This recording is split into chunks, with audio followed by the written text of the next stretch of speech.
Hey guys, I hope y'all are doing well today. So we have another new product review. So today we're going to be checking out the new Maybelline Instant Age Rewind Perfector 4-in-1 Glow Makeup. So this thing is supposed to be a primer, a concealer, a highlighter, and a BB cream all in one. So I'm trying to figure out like how this one product is going to be able to do all of that, but that's what we're going to be testing out today. So before we get started with this, if you're here for the first time, hello and welcome. And thank you for stopping by. My name is SonyaNicole and I post makeup videos here, including some stuff for us 40 and over makeup lovers. So if you're interested, please consider subscribing. I would really appreciate your support, and of course I would love to have you join the channel. Okay y'all, let's jump right into it. So when I first heard about this product, I thought that you were supposed to apply it in different ways in order to use it in different ways. So for instance, if you wanted to use it as like a primer or a BB cream, you would just put like a light layer of it all over your face. If you want to use it as a concealer, you can build it up in some areas for more coverage. And if you wanted to use it as a highlighter, maybe get like a different shade that's lighter than your skin tone, and you can use it like as a spot highlighter in different areas. But according to the website, this is supposed to be like a 4-in-1 product. So the website says it's an illuminating formula that primes, conceals, highlights, and evens your skin tone with light coverage.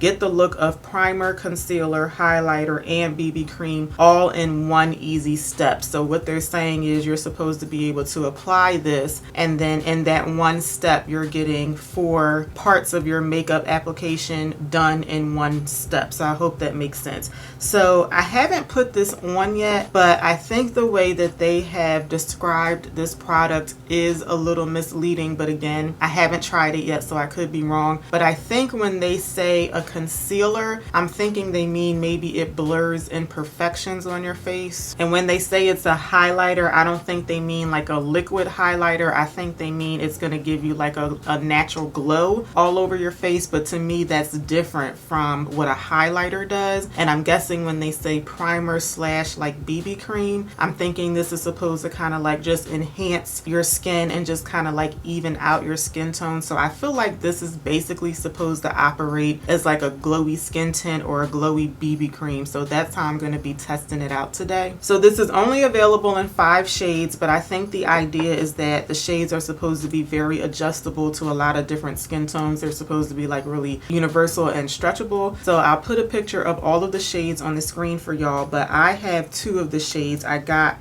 medium and medium deep. So I'm trying to find, I guess I'll show y'all the bottom of it so that y'all can really see what it looks like. So the lighter one is medium and the slightly darker one is medium deep. So I'm thinking that if these are supposed to be stretchable, maybe I can use both of these. Medium deep might be a little too dark, but we're going to try both of them out just to see, because I think this would be a good test to see if the shade range is going to work for a whole lot of people, because 5 shades is just really not a lot at all.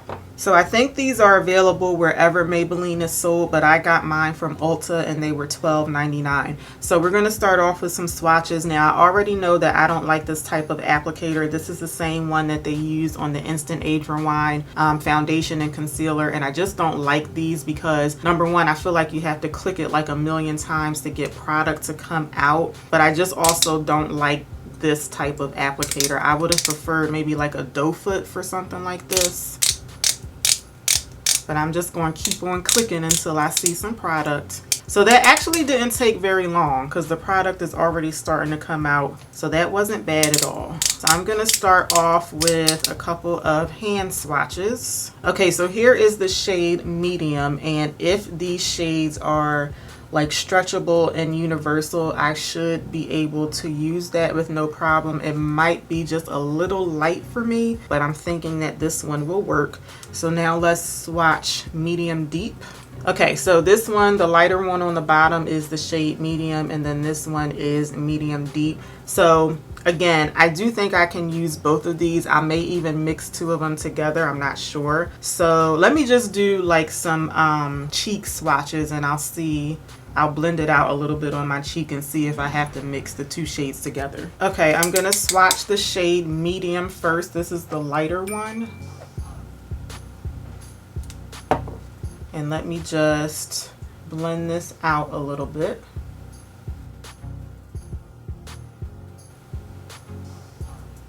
So I feel like I can definitely use that. And let me do the darker one, medium deep, on the other side. So this is medium deep.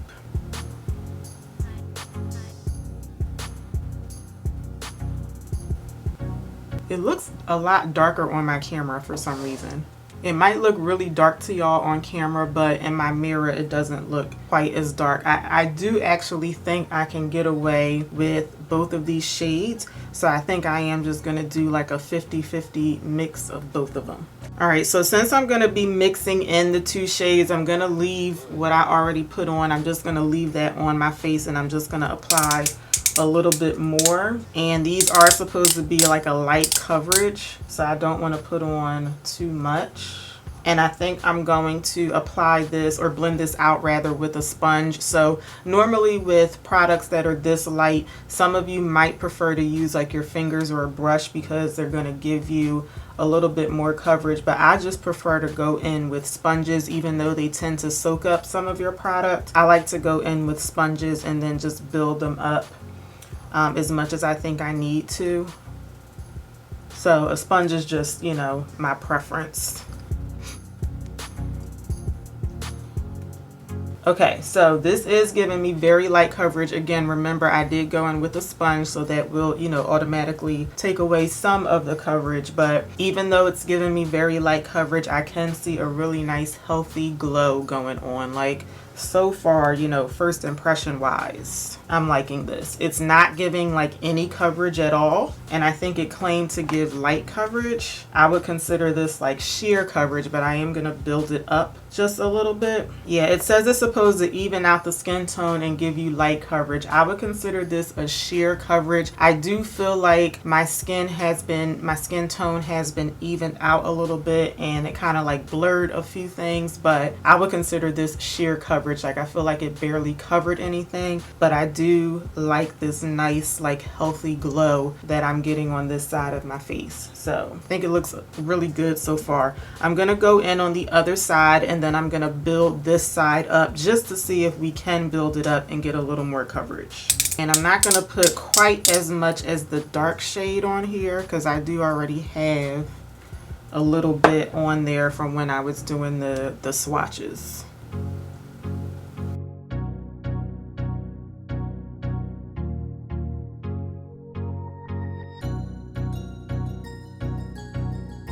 Okay, so I would say this is pretty much like one layer of the product all over my face, and I do have those two shades mixed in together, and I think I like this so far. I have talked in recent videos about how like skin tints are coming out, and I think that they're giving us more coverage than what a true skin tint is supposed to give. So if you prefer like more coverage from a product like this, I feel like this isn't gonna give you like hardly any coverage at all. Like if you like something like the Fenty skin tint, or if you like the Huda Beauty, the Glowish skin tint, if you like that level of coverage, I don't think you're gonna get that from this. This really just kind of like evens out the skin tone, and that's like pretty much it. But I like this. I think that I have a healthy glow going on, and I do think it just made my skin, you know, just look a little bit more polished, I believe.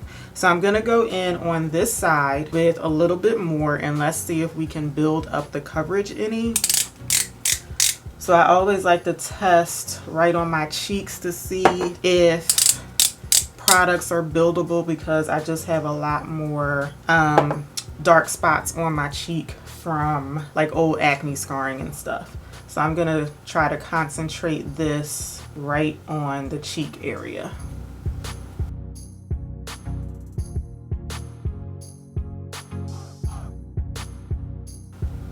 Okay, so there's definitely still stuff that you can see on the cheek, but I think I would consider this buildable. I do think I'm getting like some light coverage over here, like definitely more coverage over here than over here. What do y'all think?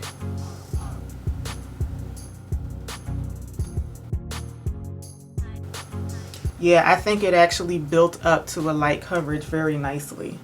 I'm liking this so far, and I'm very happy because the last Maybelline product that I tried just did not work out at all. So I'm really liking this so far. Let me know what y'all think. I'm going to put a little bit more on the other side just so that we can be even on both sides.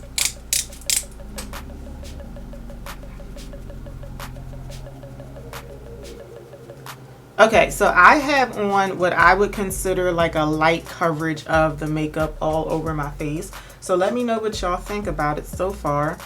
I really like this so far. Like, I think it looks really nice. It's reminding me of the Huda Glowish Skin Tint, even though I didn't like that product. I thought that that was just way too much glow and it was just too over the top looking on my face. Whereas this one, I think it's giving me like a nice, healthy looking glow. It's not over the top. It just looks like a natural glow on my face. So I do really like it so far. So let me know what y'all think. I'm going to do my brows and my eyeshadow off camera. Then we'll come back and I'll show you my, my concealer and then how I'm gonna set this product in place. Okay, I just did my brows real quick and I just threw on some eyeshadow. So I'm not gonna try to use this as a spot concealer or like an under eye concealer because I really don't think that that's the intent. So I'm gonna go in with my regular under eye concealer. This is the Too Faced Born This Way concealer. I tend to go back and forth between this one and the Estee Lauder, what is it called? Estee Lauder Double Wear Radiant Concealer.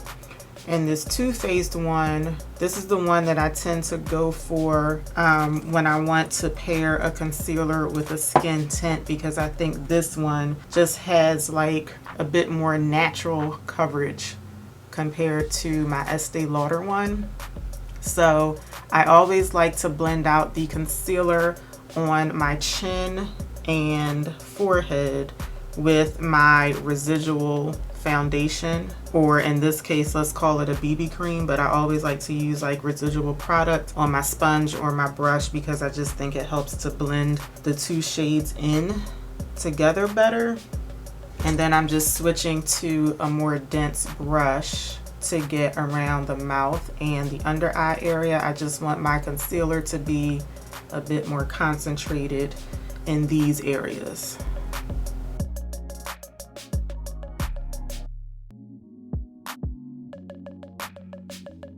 And then I'm setting my concealer with my L'Oreal powder. This is L'Oreal True Match Superblendable powder in the shade C5. And I'm just gonna lightly set just right under the eye. So this powder that I'm going to use to set the rest of my face, this is the Sephora Micro Smooth powder. It's a baked powder foundation. This is usually what I use to set everything because I prefer pressed powders over loose powders to set everywhere on my face. But especially for something like this, like a product that's supposed to give you like a natural glow, I would definitely recommend a powder that doesn't give you a whole lot of coverage over your liquid foundation. I would recommend that in general, but especially for a product like this, because you don't want your setting powder to take away all of the glow from your foundation or whatever like your base product is. So this would be a really good powder for a product like this because it's not going to give a whole lot of coverage. Even though this is a baked powder foundation, I just don't think it's a good foundation because it doesn't give hardly any coverage, which is why I like to use it as a setting powder. So I'm going to go in and just lightly set everywhere else on my face, and this will help, you know, set the makeup with not taking away all of that glow from the product. So let me know what y'all think, but I feel like even after setting it, I still feel like I can see like a nice healthy glow peeking through the setting powder. So let me know what y'all think. I'm also going to bronze up the skin a little bit. I'm going to use the Glowish bronzer by Huda Beauty. This one is in the shade 04 Deep Tan. I think that I have used this bronzer like every single time that I've done my makeup since I bought this. This has become my favorite bronzer. I'm going to stick with the brush that I just used to set my face. I'm also just going to stick with this brush to bronze, but I am going to use a more detailed brush to go on my nose with this. And then I'll go back in with my sponge to soften it back out. And for blush, I'm using my Pat McGrath blush in Paradise Venus. So I did my eyeliner and mascara off camera. I'm going to finish everything off with the lips. So this is the NYX lip pencil in brown. And this is the Crayon Case lip gloss in the shade Clean Kisses.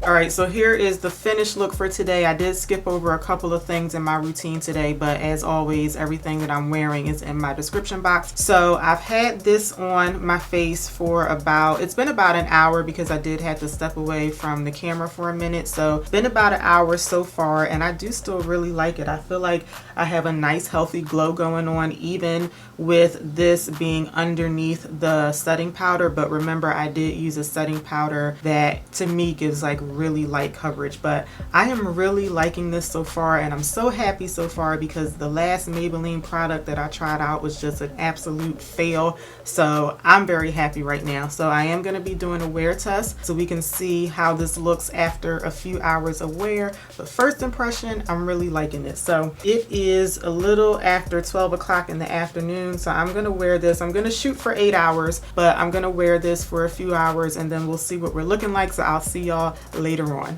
Hey y'all, I'm back. It is 6:35 in the evening, so it's basically been a 7-hour wear test for today because I did have this on my face for about an hour. Before I stopped filming the first part of the video, I already had it on for an hour, so I've had it on for about 7 hours in total. So this is what we're looking like after 7 hours. And I think it wore pretty well. I think it held up very nicely, and usually with any foundation or like base product that I'm wearing, I think when my skin starts to get oily, it makes it look a little bit better because things just kind of like fuse in together. So I do think I like the way that my face looks, but I am going to refresh it because I'm getting a little shiny in some areas. So I'm going to refresh the makeup. I'll show y'all what that looks like, and then I'll share with y'all my final thoughts because I do have some pros and cons for this product. So I'm just going to take a piece of tissue here and I'm just going to lightly blot in my T-zone area. And I like to always do this just to see if too much of the makeup is pulling off when you're blotting, or if it really does look like you just put the makeup on. So hopefully that's what it'll look like. Okay, so here's what we're looking like after we've blotted off the excess oil, and I like it. I think it refreshed just fine, and I do think it looks like I just put my makeup on. So I think this was a really good wear test for today. So let me give y'all my final thoughts on this product. The downside about this, and it's a really big downside, is the shade range. Like I said earlier, it only comes in 5 shades. Yes, they're supposed to be universal and they're supposed to kind of like adjust to your skin tone, but there's like really drastic jumps in between the shades, particularly in between the second and third shade. Like that's the most noticeable jump to me, but like I said, there's jumps like from shade to shade, from lightest to deep. So I really hope that they'll consider like adding more shades. But I do know that the Maybelline Dream Fresh BB cream, that has been out for like 100 years and it's always had a minimal shade range, and a lot of people still really like that product. So maybe this one is going to be similar to that, and that it is truly like very universal. But the BB cream to me has a much more suitable shade range for it to be so minimal, but that's just my opinion. But I really think if they added more shades to this would be like a really good product. If you can find a shade in this, I think you should definitely try it, but I just feel like it's a lot of people who are not going to be able to find a shade that they can use in this, unfortunately. Outside of that though, I really like this product. I can't really think of anything bad to say about how it wore on my face today. I don't think I ever mentioned that I have oily skin, so I have to remember to put a note when I go back and edit it, but I apologize, I'm just now thinking about that. But for me to have oily skin and for it to have held up the way that it did on my skin tone, I'm very impressed with the way that this war. So I would say if you think you can find a shade that will work for you in this product, definitely give it a try. But hopefully Maybelline will add, they really could add like 10 shades to this just to start. So hopefully they will be thinking about doing that. So I think those are my final thoughts. So I hope that y'all enjoyed the video today. If you did, please let me know by giving me a thumbs up, and make sure you subscribe before you head out today, and I will see y'all back here for my next one. Until then, take care. Have a good one, y'all. Bye.